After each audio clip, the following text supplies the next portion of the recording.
Api, persahabatan.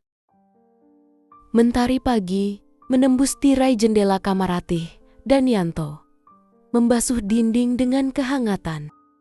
Di atas ranjang, Ratih tersenyum dalam pelukan Yanto.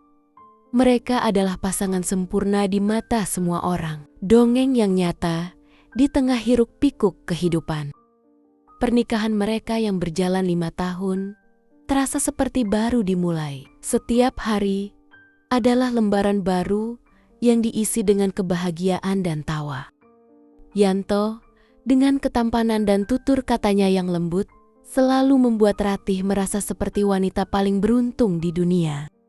Setiap pagi, Yanto akan membisikkan janji-janji manis tentang masa depan mereka, tentang rumah impian dengan taman bunga yang luas, tempat anak-anak mereka kelak akan berlarian riang, mengisi setiap sudut dengan tawa dan keceriaan. Ratih sering membayangkan Yanto menggendong bayi mereka, menanam benih-benih kebahagiaan di setiap sudut kehidupan mereka yang sempurna, sebuah lukisan masa depan yang penuh warna. Ratih bekerja sebagai guru TK, hatinya dipenuhi kebahagiaan setiap kali melihat senyum polos anak-anak. Ruang kelasnya adalah dunianya, tempat ia bisa berbagi cinta dan kehangatan, mengajar mereka tentang kebaikan dan indahnya berbagi. Sementara itu, Yanto adalah seorang arsitek muda yang sedang meniti karier. Namanya mulai dikenal di kalangan atas. Proyek-proyek besar mulai berdatangan. Kehidupan mereka sederhana, namun penuh cinta dan tawa. Mereka sering menghabiskan akhir pekan dengan piknik di taman kota, bersepeda di jalur setapak yang rindang, atau sekadar membaca buku bersama di beranda rumah, ditemani secangkir kopi hangat dan angin sepoi-sepoi.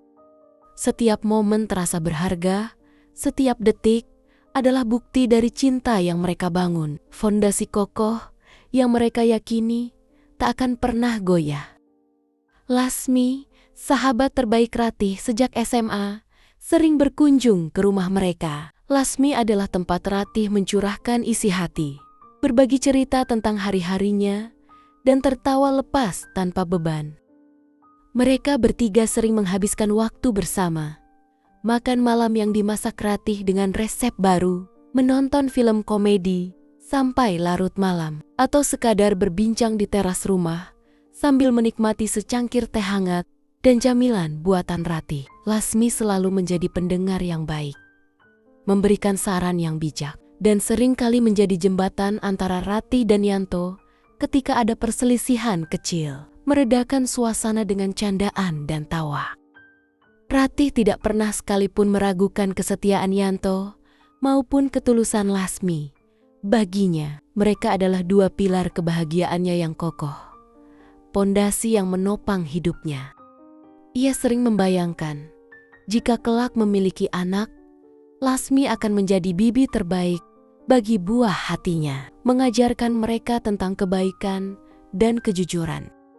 Ratih bahkan sering berbagi rahasia terdalamnya dengan Lasmi, termasuk detail intim tentang hubungannya dengan Yanto. Karena ia percaya Lasmi adalah saudara perempuannya, bukan hanya sahabat.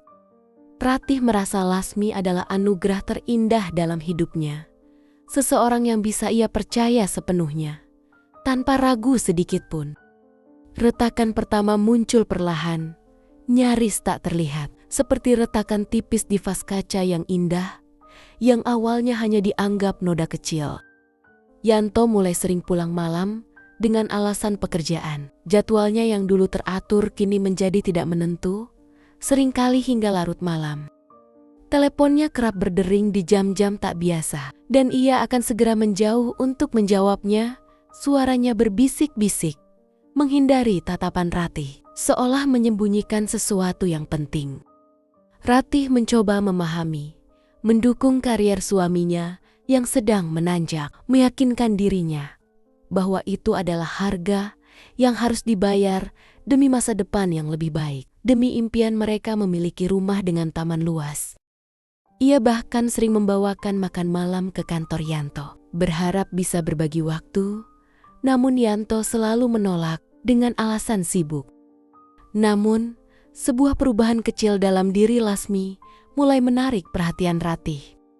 Lasmi terlihat lebih sering tersenyum misterius. Tatapannya kosong, atau kadang termenung jauh, seolah ada rahasia besar yang ia simpan, sebuah beban yang ia pikul sendiri. Sesekali, Ratih memergoki tatapan aneh Lasmi pada Yanto. Tatapan yang terlalu lama, terlalu intens, penuh dengan arti yang tak bisa Ratih pahami, seolah ada percikan api yang menyala di antara mereka. Rasanya seperti ada benang tak terlihat yang menghubungkan mereka berdua, yang Ratih tidak bisa sentuh, sebuah ikatan gelap yang mulai terbentuk. Ratih menepisnya, menganggap itu hanya perasaannya saja, kecurigaan tak beralasan terhadap sahabat sendiri yang selama ini ia percaya mati-matian. Ia menyalahkan kelelahan dan stres akibat pekerjaannya sebagai guru TK, yang memang menguras tenaga. Ia bahkan mencoba bertanya pada Lasmi, "Ada apa, Las? Kau terlihat aneh belakangan ini." Seperti sedang menyembunyikan sesuatu. Lasmi hanya tersenyum hambar. "Tidak ada apa-apa, Ratih. Mungkin aku hanya sedikit lelah. Banyak pikiran." Jawaban itu tidak meyakinkan. Namun Ratih memilih untuk percaya, menutup mata dari firasat buruk yang terus menggerogoti hatinya, dari bisikan-bisikan keraguan yang mulai muncul di benaknya. Ada malam-malam di mana Ratih terbangun dan mendapati Yanto tidak ada di sampingnya, hanya untuk menemukannya di ruang tamu, berbicara di telepon dengan nada rendah. Dan ketika Yanto menyadari Ratih terbangun, ia segera mematikan panggilan dan kembali ke kamar, berdalih kesulitan tidur atau ada panggilan darurat pekerjaan. Ratih mulai merasa sendirian dalam pernikahan mereka, seperti ada dinding tak kasat mata yang mulai dibangun di antara mereka berdua, menjauhkan mereka secara perlahan, namun pasti. Puncaknya terjadi pada suatu sore yang mendung, di tengah gerimis yang mulai turun. Ratih baru saja pulang dari mengajar, lelah namun hatinya hangat setelah seharian dikelilingi tawa anak-anak yang polos. Ia mendapati Yanto duduk di ruang tamu dengan wajah tegang, seolah baru saja menanggung beban dunia. Matanya memerah dan bengkak. Ruangan terasa dingin, sunyi, tak ada kehangatan yang biasa mereka rasakan. Hanya aura mencekam yang menyelimuti. Yanto menatap Ratih dengan pandangan yang tak terbaca, seolah ada beban berat di pundaknya yang siap ia jatuhkan. Sebuah kebenaran yang akan menghancurkan segalanya. "Mas minta izin untuk menikah lagi. Maaf jika ini mendadak dan mengejutkanmu, Dek."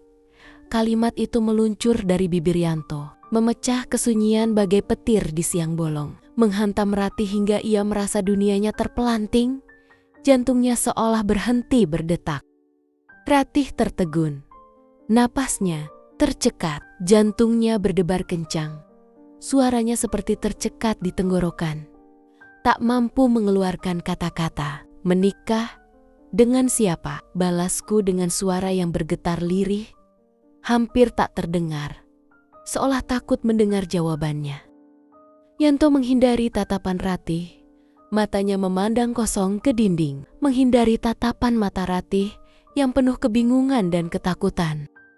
"Kamu mengenalnya, bukan? Orang asing." Ratih mengernyitkan dahi. Hatinya mulai dipenuhi firasat buruk yang mengerikan. Bayangan-bayangan gelap mulai bermunculan di benaknya. Ia masih tetap berdiri di tempat yang sama, menahan nyeri yang menusuk, berusaha memahami setiap kata yang keluar dari mulut Yanto. Firasatnya menjerit, namun otaknya menolak untuk percaya. "Siapa? Langsung saja sebutkan nama, tak perlu berbasa-basi lagi." Sambarku tak sabar, suaranya naik 1 oktav. Tak percaya pada telinganya sendiri, pada kenyataan pahit yang perlahan mulai terkuak di hadapannya.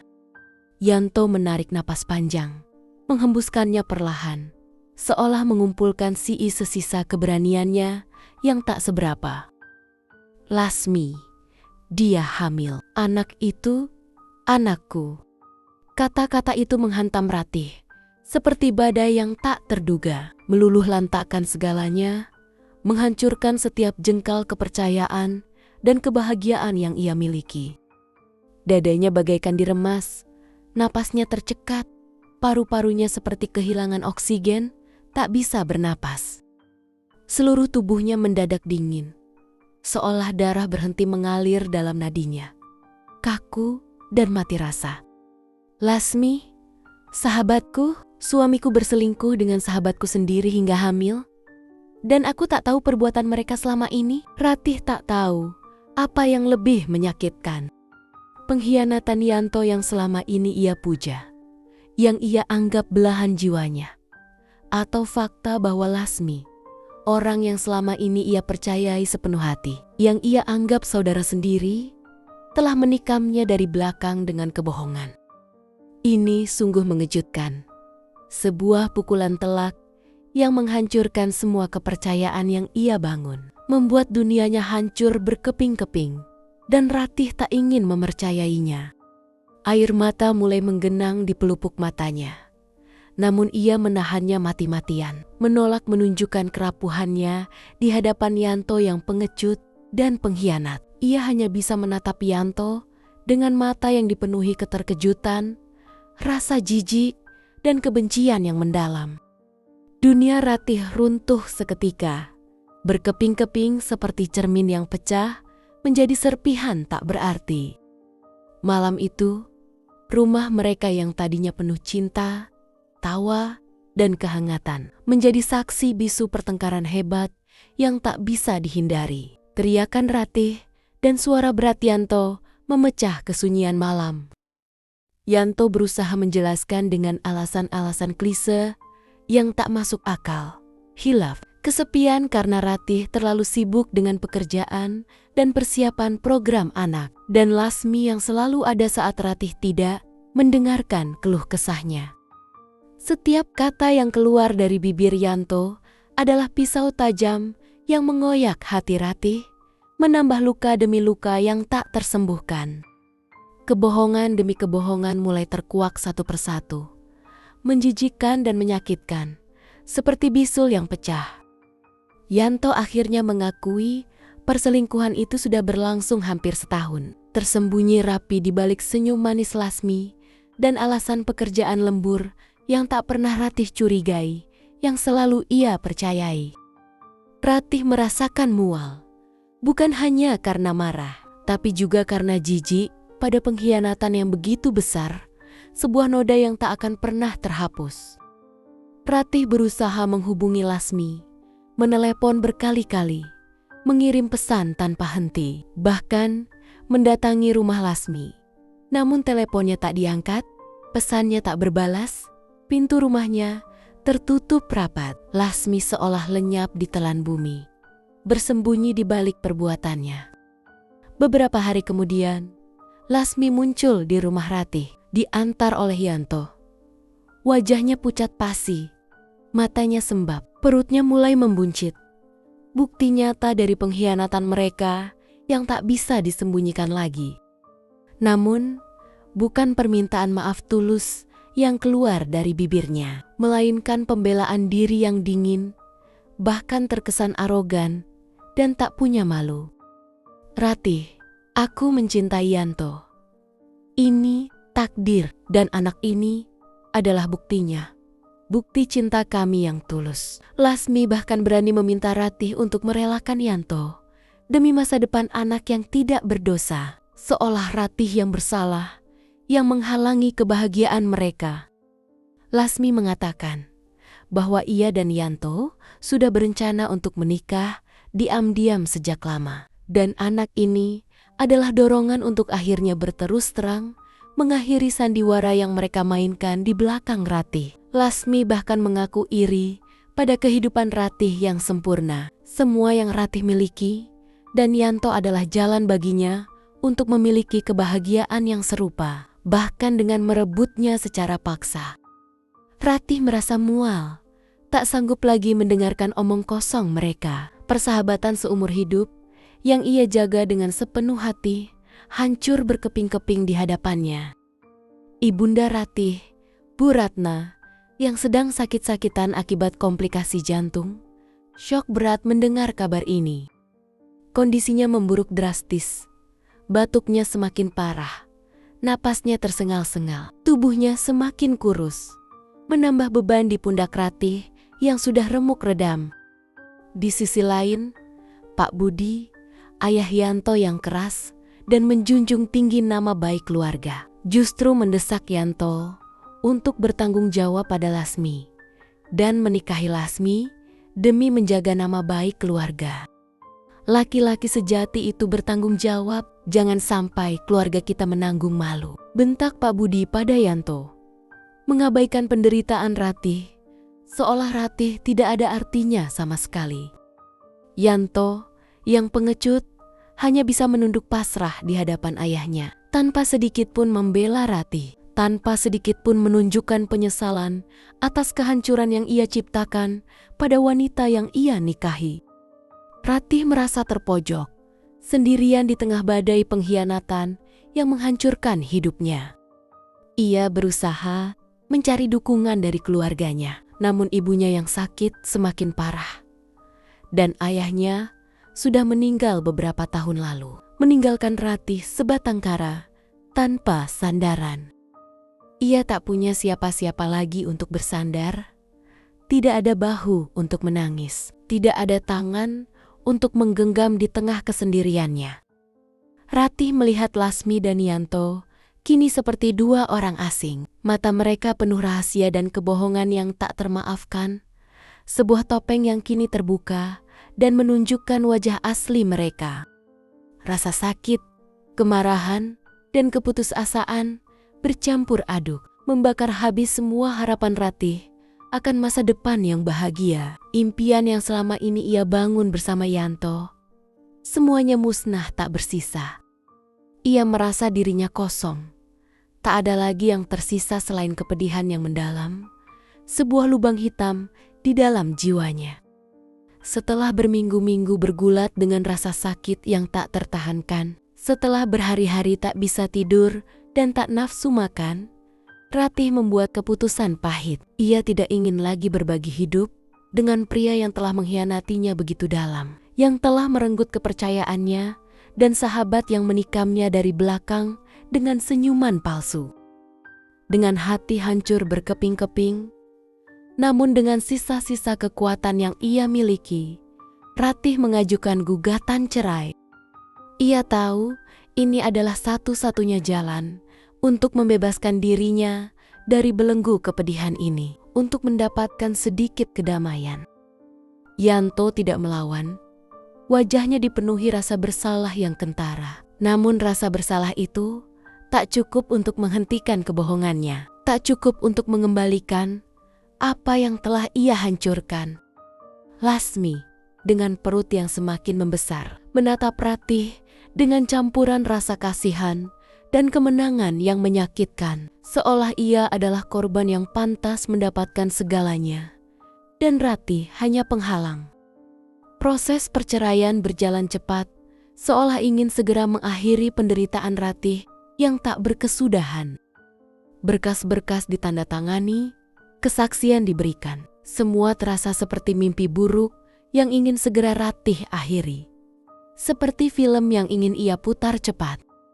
Di hari putusan cerai dibacakan, Ratih hanya duduk terpaku di bangku pengadilan. Air matanya sudah kering. Tak ada lagi yang bisa ia tangisi. Hatinya sudah mati rasa. Ia melihat Yanto dan Lasmi berdiri berdampingan di seberang sana. Meskipun tak ada raut kebahagiaan di wajah mereka, hanya ketegangan dan kelelahan yang terpancar. Seperti mereka pun terjebak dalam jebakan yang mereka buat sendiri. Setelah semua selesai, palu hakim diketuk dan Ratih dinyatakan resmi bercerai. Ratih melangkah keluar dari gedung pengadilan dengan langkah gontai, meninggalkan semua kenangan indah dan pahit di belakang. Seolah ia meninggalkan sebagian dari dirinya di tempat itu, sebuah babak dalam hidupnya yang berakhir dengan tragis. Beberapa bulan kemudian, Ratih mendengar kabar dari tetangga lama bahwa Lasmi telah melahirkan seorang bayi laki-laki yang sehat. Wajahnya mirip Yanto, namun Ratih tak sedikit pun merasakan empati.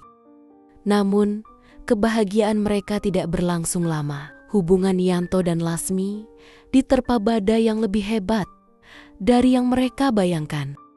Yanto, yang dibebani rasa bersalah yang mendalam dan tekanan dari orang tua yang tak henti-hentinya, berubah menjadi pribadi yang pemurung, mudah marah, dan sering menyalahkan Lasmi atas semua yang terjadi. Ia menjadi pecandu alkohol, sering mabuk-mabukan untuk melupakan semua masalah.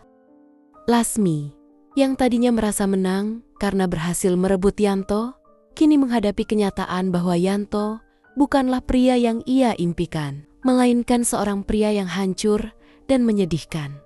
Beban yang tak mampu ia tanggung. Hidup mereka dipenuhi pertengkaran hebat, diliputi bayang-bayang kebohongan yang telah mereka tanam. Seperti racun yang menggerogoti kebahagiaan mereka, meninggalkan kehampaan. Yanto sering menghilang selama berhari-hari, menghindari Lasmi dan anaknya. Seolah menyesali setiap keputusannya, menyesali pilihan yang ia buat yang telah menghancurkan hidup banyak orang. Lasmi hidup dalam ketakutan dan penyesalan, membesarkan anaknya sendirian. Sementara itu, Ratih berusaha keras bangkit dari kehancurannya. Ia pindah ke kota lain, jauh dari ingatan dan kenangan pahit yang terus menghantuinya, mencari lingkungan baru untuk memulai hidup tanpa bayang-bayang masa lalu, tanpa beban emosi.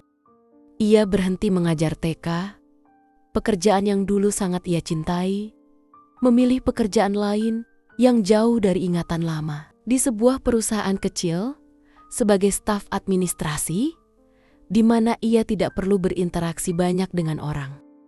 Ia menolak semua tawaran pertemanan, membangun dinding tinggi di sekeliling hatinya. Ratih menjadi pendiam, senyumnya jarang terlihat. Matanya memancarkan kesedihan yang mendalam, seperti ada jurang tak berdasar di dalamnya yang tak akan pernah kering. Ia kehilangan kepercayaan pada orang lain. Hatinya terlalu sakit untuk mencoba membuka diri lagi, untuk mempercayai siapapun. Rasa cinta yang dulu begitu besar, kini berubah menjadi luka menganga yang tak pernah sembuh. Sebuah bekas luka yang tak terlihat namun terasa perih setiap saat. Hidup Ratih terasa hampa, dipenuhi penyesalan atas kepercayaannya yang buta dan rasa sakit dari pengkhianatan yang tak termaafkan. Ia sering terbangun di malam hari, mengingat detail pengkhianatan itu, dan air mata akan mengalir tanpa henti, membasahi bantalnya. Ia menjalani hari-harinya seperti robot, tanpa emosi, tanpa tujuan, hanya untuk bernapas. Beberapa tahun berlalu, Ratih menjalani hidup dalam kesendirian yang mendalam. Suatu hari, Ratih mendapat kabar bahwa ibunya telah meninggal dunia setelah kondisi jantungnya memburuk drastis. Ratih kembali ke kota kelahirannya hanya untuk pemakaman, dengan hati yang semakin remuk, seolah tak ada lagi yang tersisa untuk hancur. Di sana, di tengah kerumunan pelayat, ia melihat Yanto dan Lasmi di kejauhan. Yanto terlihat kurus dan lesu, rambutnya mulai menipis, matanya kosong, bekas pecandu alkohol sangat kentara. Sementara Lasmi tampak kelelahan, matanya cekung, tubuhnya kurus, seperti seseorang yang kehilangan semua energinya, menggendong anak mereka yang kini sudah berusia beberapa tahun. Mereka tidak lagi memancarkan aura kebahagiaan yang dulu mereka pamerkan, yang membuat Ratih iri. Hanya ada kehampaan dan penyesalan di wajah mereka, sebuah cerminan dari hidup yang mereka pilih. Ratih menatap makam ibunya, hatinya perih tak terkira, seolah ia kehilangan satu-satunya jangkar yang ia miliki dalam hidup. Ia merasa seperti kehilangan segalanya, cinta, persahabatan, keluarga, semuanya seolah direnggut darinya oleh intrik dan kebohongan. Ratih adalah contoh nyata dari kehancuran yang bisa ditimbulkan oleh pengkhianatan, hidup dalam bayang-bayang kesedihan yang tak berkesudahan, seorang diri dengan hati yang tak akan pernah pulih sepenuhnya. Ia tahu, ia akan menjalani sisa hidupnya dengan membawa luka itu, selamanya terperangkap dalam penjara kesedihan yang tak bisa ia tinggalkan, sebuah kesendirian abadi. Selesai.